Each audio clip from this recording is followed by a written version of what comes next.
Welcome back to the Postpartum Plan podcast. This podcast is designed to support and empower you through postpartum. Whether you're expecting, in the early postpartum days, or beyond, this space is for you. I'm your host, Madison Fugere, a dedicated postpartum doula and pediatric sleep consultant, striving to help parents feel confident and supported in their parenting journey.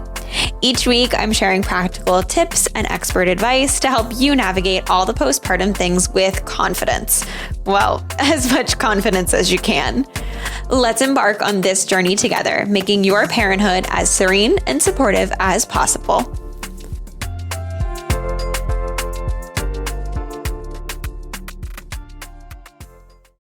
Abby is the director of baseball communications and media relation for the Boston Red Sox and is in her 19th season with the club. She shares 3 young children born in July 2018, September 2019, and August 2021 with her husband, and they now reside in Weymouth, Mass.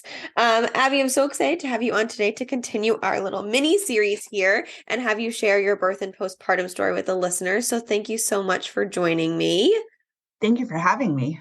I'm excited. It's going to be a fun one. And I know that, I was posting on my personal Facebook about having some people come on and just if anybody was interested in sharing, and you messaged me right away. And I know that you have quite the story, especially, with 3 kiddos, but especially with your third. And so I think it'll be really interesting to share. And I hope people can relate, but also at the same time, I hope they don't, because I know that it was a little traumatic. But I think it'll be good stories to share, to make people feel like, they can relate to something in some way. Yes, thank you. I think that this is such an important topic because I feel like, the pregnancy and the birth experience, a lot of times it's kind of the good things are talked about. The tough things are being talked about more now, but haven't always been. And I think that there's this idea, especially with my situation, you have babies and they're healthy and that's amazing and all you want. But then there's this trauma piece to the birth experience that's really conflicts with what the final outcome was. And so what I've found over the last couple of years as I've kind of processed through my birth experience, which really, it's having my kids so close together. It's the experience of the 3 that kind of was the final result. But that experience has really made me understand that you can kind of live in the yes and, like, yes, I'm so grateful that my kids are healthy, but I also went through these things that were very hard. Right.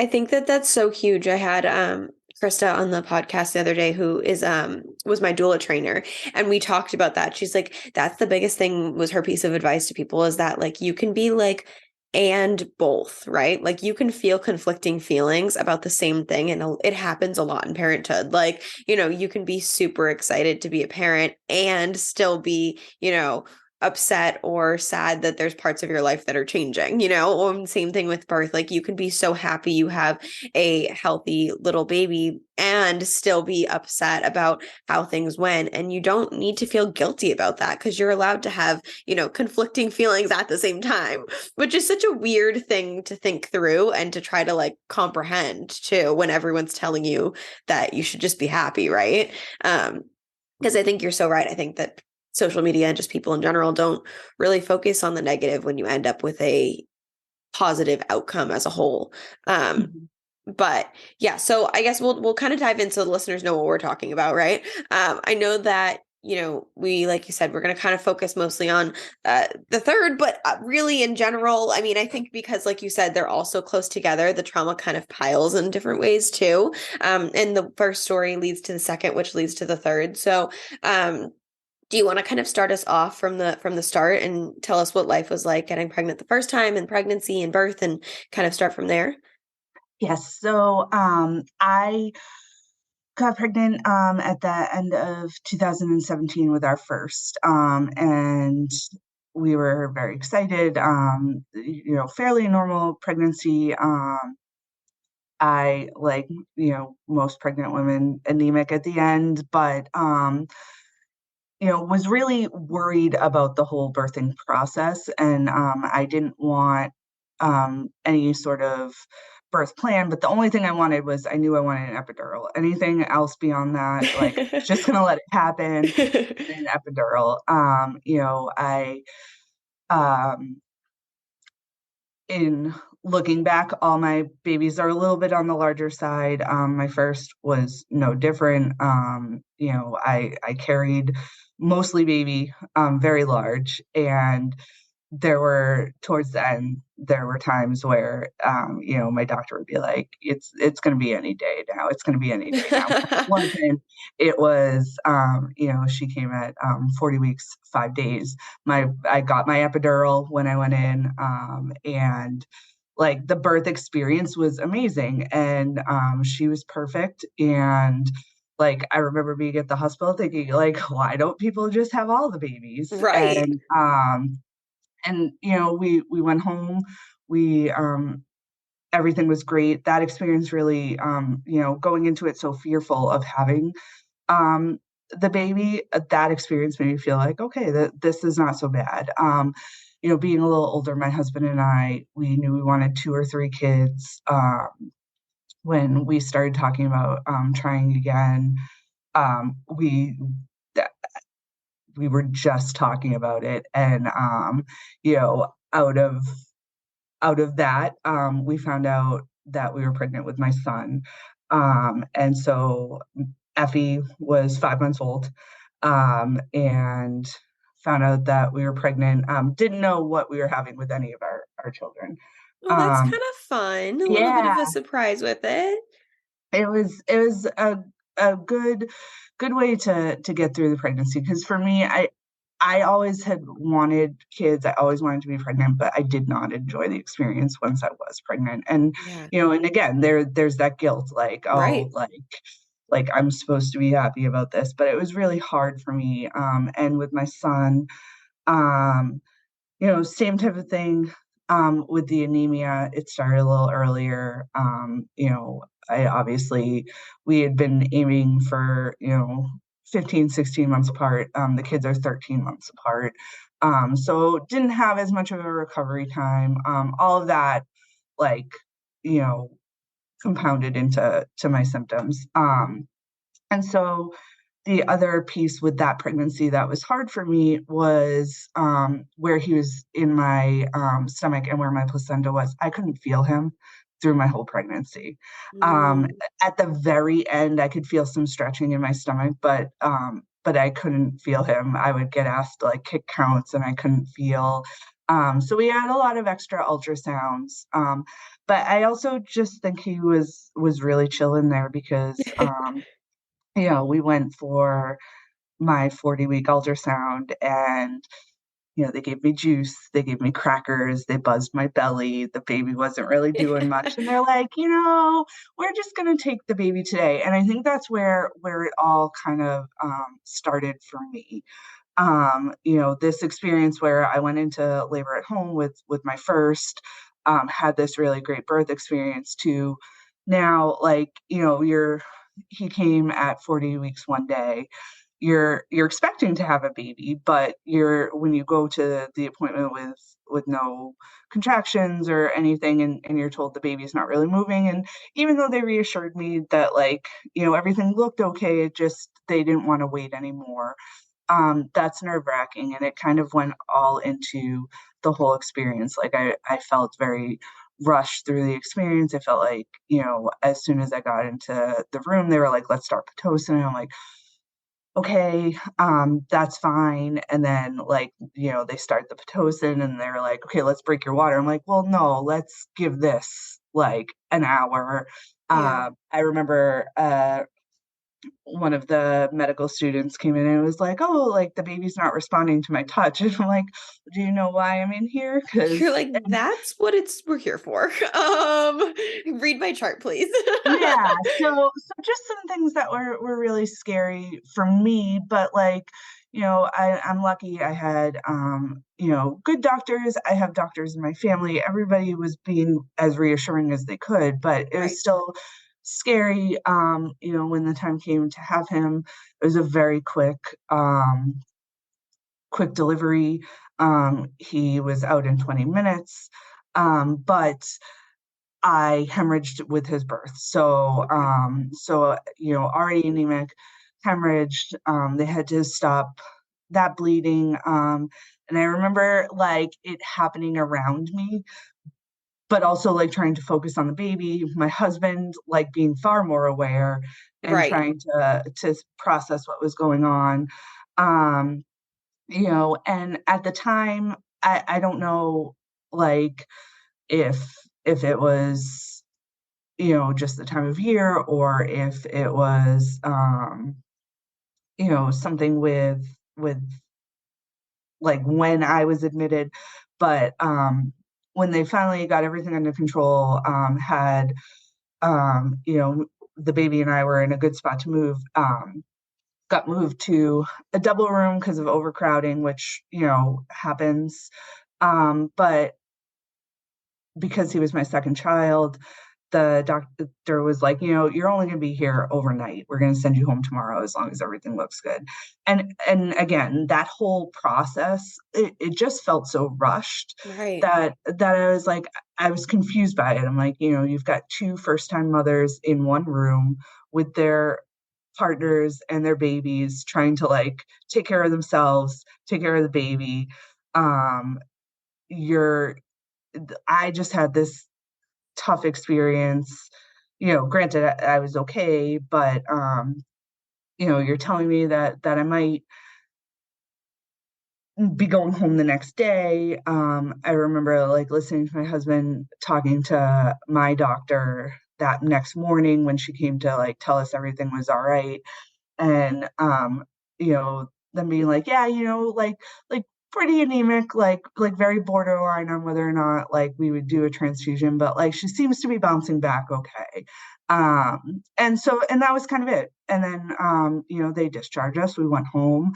Um, my first baby met my second baby. It was 24 hours of joy at home. And then I started feeling sick. I started feeling like something wasn't right. I I called the doctor. We got home on a Sunday. I called the doctor on a Monday, and they're like, "You're not going to feel good. You're very anemic. Your levels are very low." It's like this just doesn't seem right. So they said, "Come in." So I went in, and I saw my doctor. She said, things look okay. Like, your iron levels are low. They're going to bounce back. Like, just give it a little time. And, I gave her a couple of my other symptoms and I said, one of the symptoms was that I felt like I had to go to the bathroom a lot, but I couldn't. And so she's like, all right, we'll just test and make sure that there's nothing going on there. Went home, had a terrible night, woke up with fever, chills, before I even could think to call the doctor. And it was before 9 a.m. They called me. They're like, you have an infection. Um, Come in.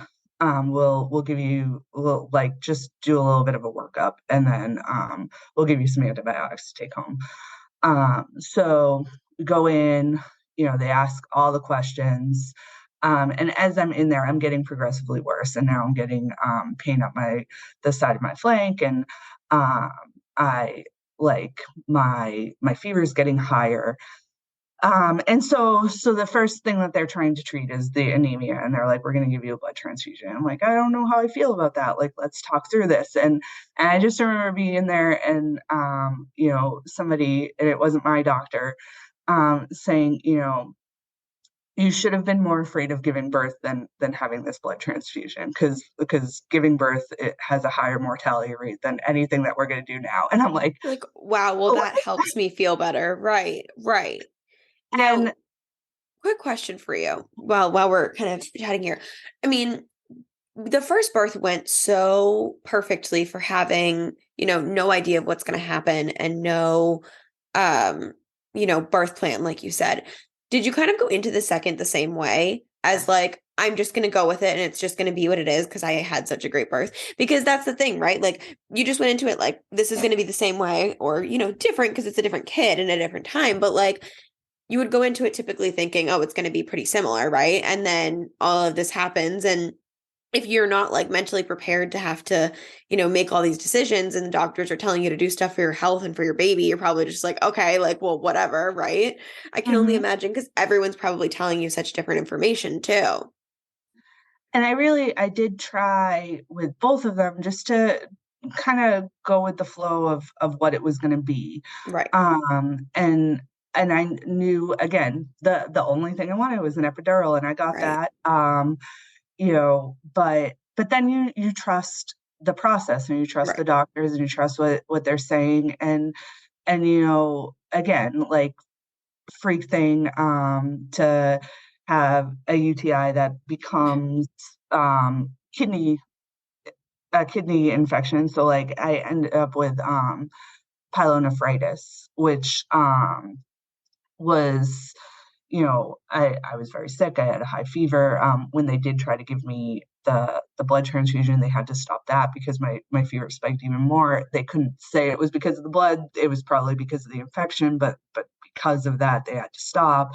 So I was back in the hospital for an extra 5 days, and that was really tough because there were a couple the first night and a half, there were really tough. Like, I remember bits of it. My husband remembers it all, and here's my husband with this brand new baby and his wife really sick. And again, like, it goes back to I had to push to get back in there, because I knew something was wrong, but the level of what that wrong was, like, I had to prove. I do feel like I was rushed out, to begin with. Maybe it wouldn't have made any difference, but I feel like, the overcrowding didn't help. And then, I lost 5 days at home with my baby, 5 days at home with both my babies, Right. Because and at it this just point, you've got another at home too, right? yeah. So you're now not only handling yourself and trying to feel better, you're trying to bond with your new baby, or possibly, I'm not sure if you were trying to breastfeed or anything like that, but you're sick, and then you've got another one at home, so you have to find out arrangements to make sure that somebody can be there. That's so many places where your brain is at the same time. Yeah, and that really was so hard because, for us, again, being a little older, wanting to see if we could have a third, you're not thinking about the third when you're pregnant, but when you have an experience like that, like, you are wondering, "Can I have a third?" Right. And so, you know, a lot of my postpartum with Emmerich was in this state of, like, fear and panic, Right. and it manifested in a lot of different ways. It was I was very scared of everything that could happen to him. I wasn't even processing that, like, I wasn't even near who I wanted to be for me because I didn't even have a recovery. I feel like by the time with him, by the time I started to even be able to focus on myself, it was the following year, and then that year's 2020, and 2020 was a disaster for everybody. Yeah. So we're going through that whole experience with him, but, like, still felt like, our family, we wanted one more, um and in the fall of 2020, we started talking about having another. When we had Emmerich, we talked to my doctor, after my second hospital stay and at my postpartum appointment, and just asked if it was safe to have another. She assured me that it would, and she said, here are the steps we'll take to make it safe. And it was induction at 39 weeks. It was heavily monitoring my iron levels. Um, and so we felt like, okay, um, we can try this. And we were very lucky. We got pregnant pretty soon after that. And went in, had my first appointment, talked about my birth plan. Because of COVID, she was like, I cannot induce you until 40 weeks, but I will induce you at 40 weeks, no later, unless you go early. And we will monitor. And anything that looks off, like, will be reason for cause for induction early. And I was like, okay. So, that was my hardest pregnancy. It was the most physically draining. I had several iron infusions throughout. I knew the baby was very big, um, and really, having that pregnancy through COVID after having had two pregnancies with regular standards, it was tough. You felt like, I love my doctor, but a lot of times you felt like it was like an in and out appointment, and Right. rightfully so. It was just the time that that the vaccine was out. It was, a lot of people weren't getting vaccinated. I got vaccinated after talking it through with her. It was just something that I was comfortable with, but a lot of people weren't, and that was okay. So as a result, like, it just felt a lot like you were being, like, in and out of waiting rooms, in and out of doctor's offices, and very short visits. And Right. um so, going through that with the anxiety I had after Emmerich's birth, I really was very anxious about the birth. I was anxious about what would happen to me. I was anxious if something might happen to the baby. I knew the baby was big. And, I was glad I could feel the baby this time. I could There you feel the go. kicks. I could feel all of that. Um, and so as we got closer to when I was going to be giving birth, at 39 weeks, like, and we had talked about the induction throughout. At 39 weeks, I was like, so what's this? How does the scheduling work? Right.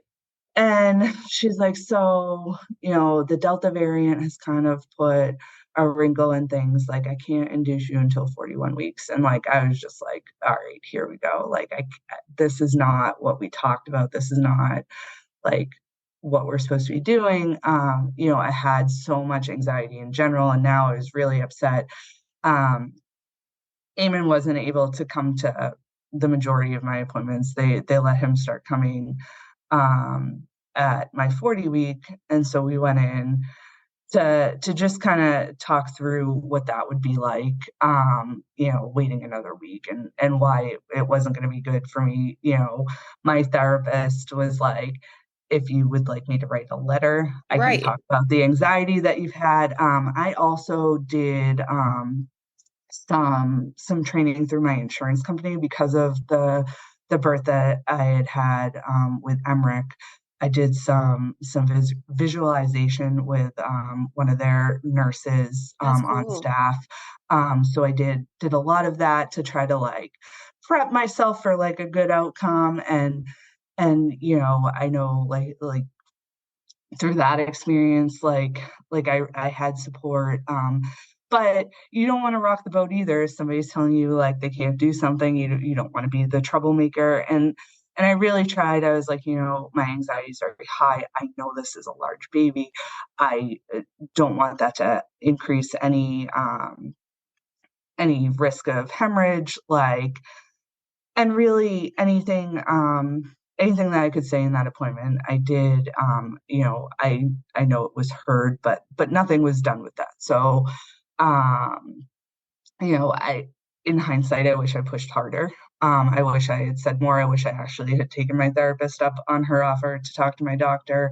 Um, because I think, you hear somebody say, I have anxiety over this, and, like, yes, they do, but you don't actually know that they've been talking about it for since the last birth. Right.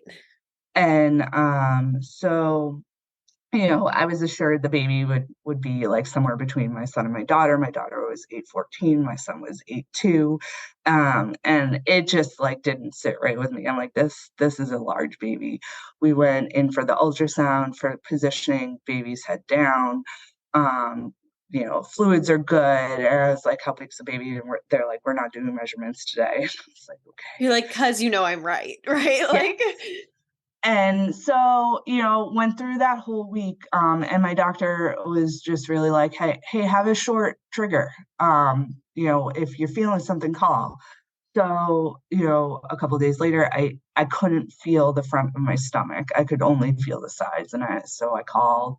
They're like, how many kicks are you getting? And I'm I'm just barely like able to feel some kicks. And they're like, well, if you get 7 in the next hour, like you're good. And I got 7. And so I took a shower, tried to go to sleep, let it be. We had a stress test that Friday, went in, stress test, baby was good. 2 days later, again, I can't feel the front of my stomach. And I called again and they're like, just try to get 7 kicks. And, I get 7 kicks. And at this point, it's like, I just don't want to call anymore. I don't want to call. Right. I don't want to do anything because you're telling me you have a short fuse, but then like I call and it's like, well, why are you calling? And Right, again, like exactly. it's how I felt with Emmerich. Like, they give you this list, you leave the hospital and they're like, if you have any of these symptoms, call us right away. And you call and they're like, I don't know. Like, why don't you call us back? Right, like you make it sound so urgent and then it's like just kidding. Like false hope. Yep. And so, my induction day came at exactly 41 weeks. I go in. I'm already anxious. I'm already crying. Like, I don't want to I want to have the baby, but I don't want to go through this process. Like, I'm scared of the process. It was really something that I was not looking forward to. And I get there and they're like checking the baby's positioning and nobody's talking. And so I'm laying there with my husband, and they're like, "So, has anybody mentioned anything about breech positioning?" I was like, "No, nope." Like the baby flip, and they were like, "Yeah, so looking like the baby's breech," and I was like, "Okay." And I turned to my husband. We had been saying the whole pregnancy that it was a boy, and I looked at him and I was like, "This is a girl." And I don't know why. I was like, it's a girl.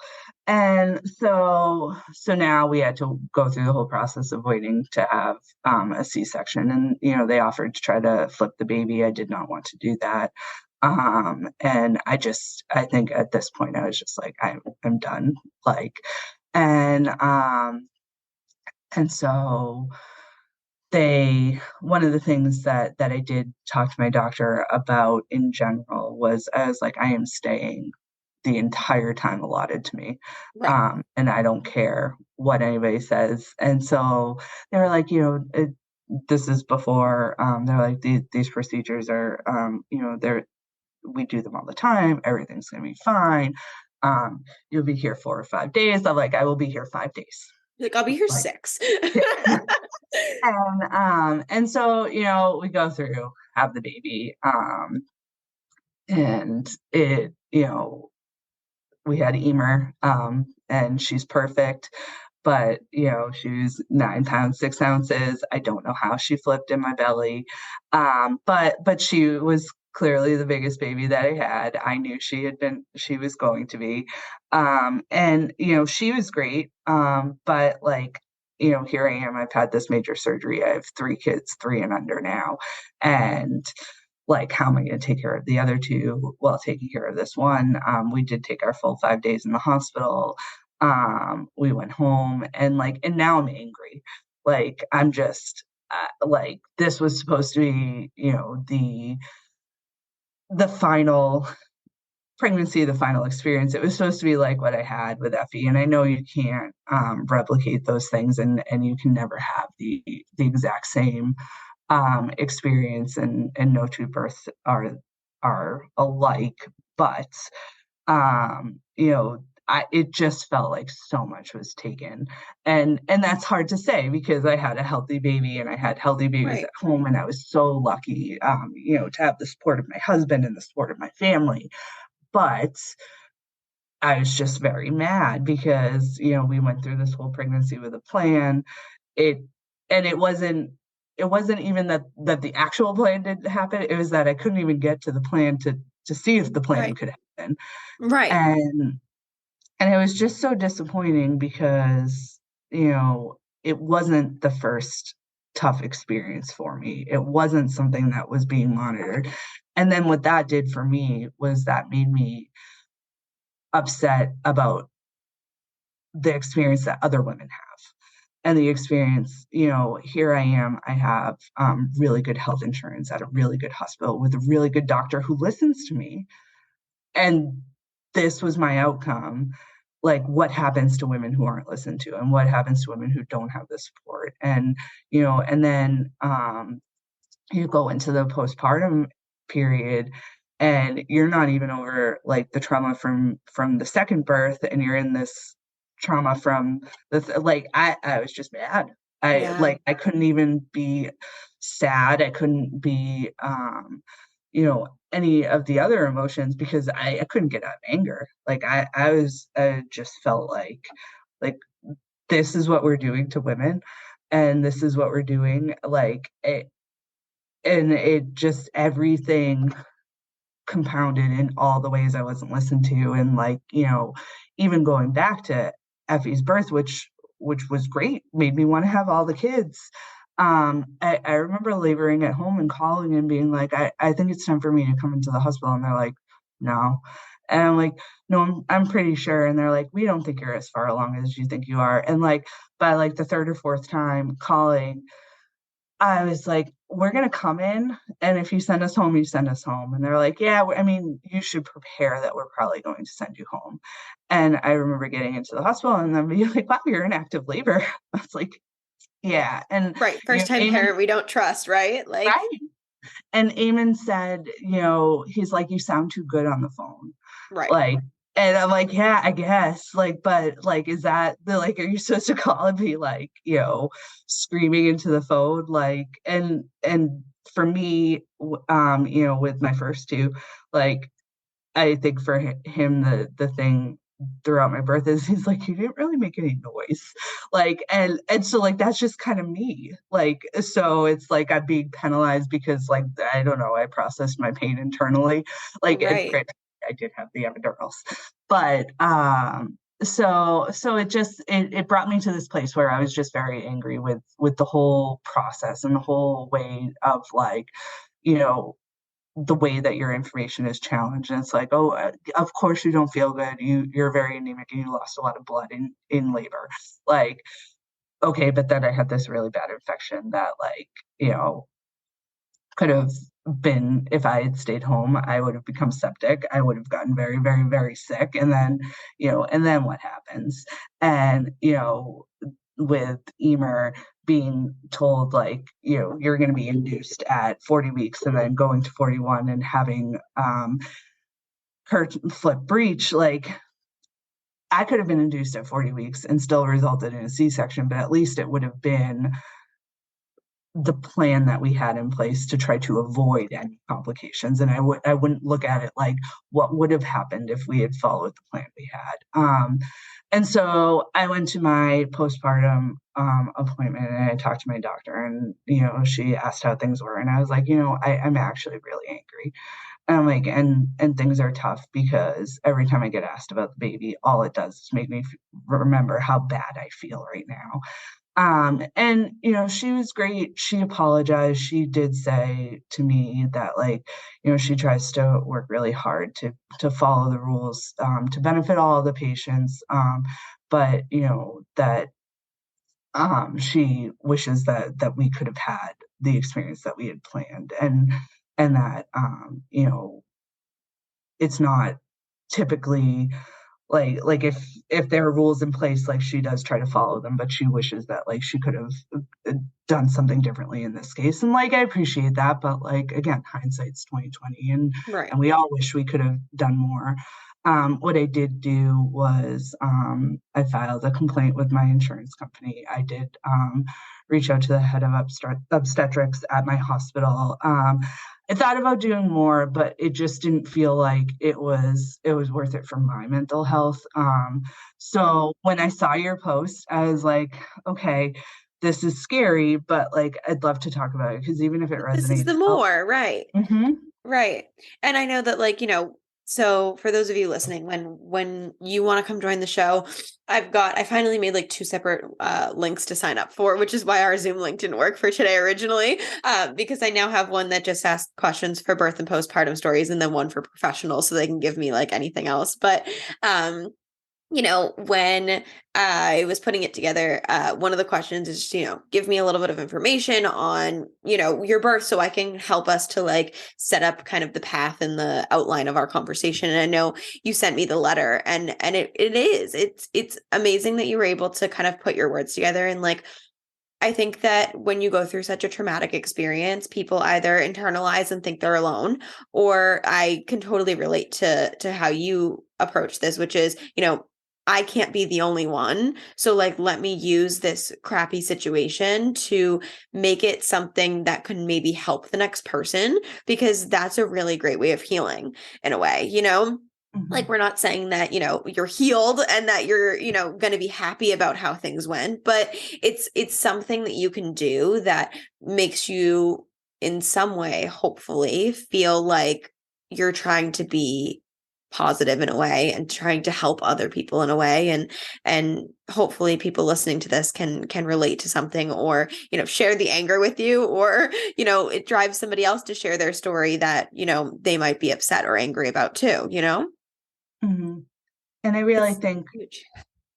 if it even gives, like, one person the voice and the courage to push back more than I did, like, that's worth it. Or let somebody who experienced something similar, like, be okay with their feelings, like, that's another thing that, I think even now for me, Emer will be 2 in August. In a lot of ways, I feel like I'm still in her postpartum stage, but really I feel like I'm still in Emmerich's. I don't feel like I ever was able to catch up to where I was in life, to where I was mentally, and that's hard. I do think that one of the things that because I had my experience with Emmerich, one of the things that was a little easier for me with Emer was um, that postpartum recovery with her mentally was easier than with him. I wasn't as afraid of everything as I was with him. I would wake up many times a night and just make sure that he was breathing, which I know lots of moms do. But it was like a pattern for me. Like I had to Mhm. do it. I had to check him.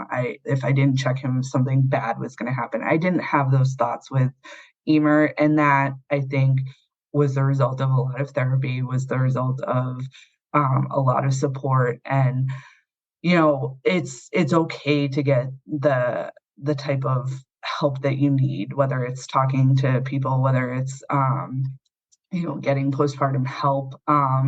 I I didn't even know that was an option for me when I had my baby. So the fact that it is an option for women is amazing. And I just think that again, like we live in this time where people are like, yeah, like, but the baby's healthy, or Right. you can do this, you can juggle everything. Everybody like goes through this part. It's hard. You'll get through it. And like, yes, it's hard. But what can we do to make it like a little easier? What can we do to make it so that people aren't hanging by a thread? And I think that you see a lot more now, like, if you're of the age with friends who are having babies, you're seeing more moms speak out, you're seeing more people speak out against or speak out on how short maternity leaves are, how difficult it is to juggle everything, how much healthcare, like how difficult it is to be heard there, how much stress people are under. And I think that it's good that we're talking about these things because I think that it's only gonna benefit everyone in the long run because trauma and grief and all of that can come in happiness too. And Yes. processing that is a lot. I think that's so huge. I think that, yeah, it's such a common theme that everybody just is sharing a highlight reel on social media. And that then as a parent, you think that that's normal and that's what everybody's really life is like. And that's simply not the truth. And then that causes you to have more stress and anxiety. And like you said, waking up and checking on him breathing is, yes, it's common, but that doesn't mean it's normal, right? Like, and that I think is such a phrase that people need to try to like help themselves understand is like, yes, other people are doing this, but that doesn't mean that it needs to be normal, right? Like we talk about postpartum depression and baby blues, but there's postpartum anxiety and there's so many other things that go along with it. And, those types of things are things that can get better. And I think because people aren't talking about the bad side as much as they are about the goods, I mean, I think it's getting better, but it's definitely tricky. It makes you feel like you're alone or like, that it's not that big of an issue or that it's not fixable or, just give it time or whatever, which can make things tricky. And so I just, again, commend you for being so willing to share and such a story that I'm sure was not easy to tell at one point. So And um, for everybody who has the good experiences, that's awesome too. Like it's when I had Effie, like it was perfect. It was everything I wanted it to be. And like for all those experiences, like those are great.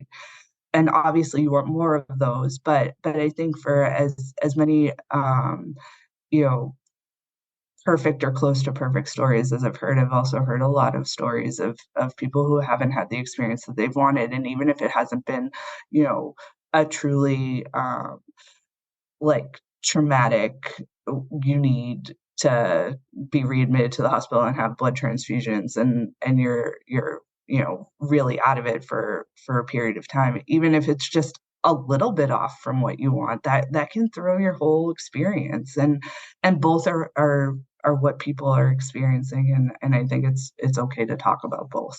Exactly, for sure. To wrap us up today, I've been asking people as they come on towards the end here about if they were to give like a new parent some information. If you have like one piece of advice that you would give a new parent, or if you have like a specific product that you were like to die for, that was your thing and that you would recommend to people. Do you have a piece of advice or a product that you would recommend to a first-time parent? I have both. So the Hatch nightlight sound machine is my favorite. We have them in all the kids' rooms. I love to give them as gifts. I love that product. I think it's great. And then my biggest piece of advice is to do what works for you. And you can take the tips and you can try to apply them, but you know, if the binky works and your child is going on two, the binky is they're not going to go into college with a binky. It's okay. And on the flip side, if you want to get rid of it, get rid of it. Like Right. do what works for you to get you through the times that you need to get through. And and every child is different, every family is different, but I always felt like I welcomed the advice, but if it didn't work, I didn't try to force it. Good.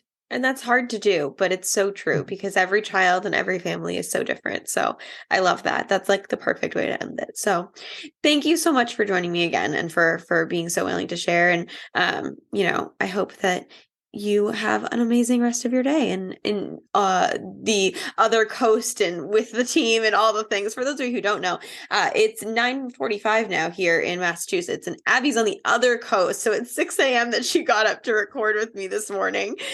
So that's how empowered she was to share her story. Thank you for having me. This has been great. Have a good one. Thank you, you too. Thank you so much for tuning into the Postpartum Plan podcast. I hope that today's episode brought you support, relatability, and valuable insight. Remember, you're not alone on this journey. If you enjoyed the show, please subscribe and leave a review and share with any of your prenatal and postpartum friends and family. Your feedback helps us reach more parents seeking support. And if you're looking for additional resources, please feel free to connect via Instagram at Serene Moments Doula for constant information, tips, and tricks, or check out my website, www.serenemomentsdoula.com. See you next week.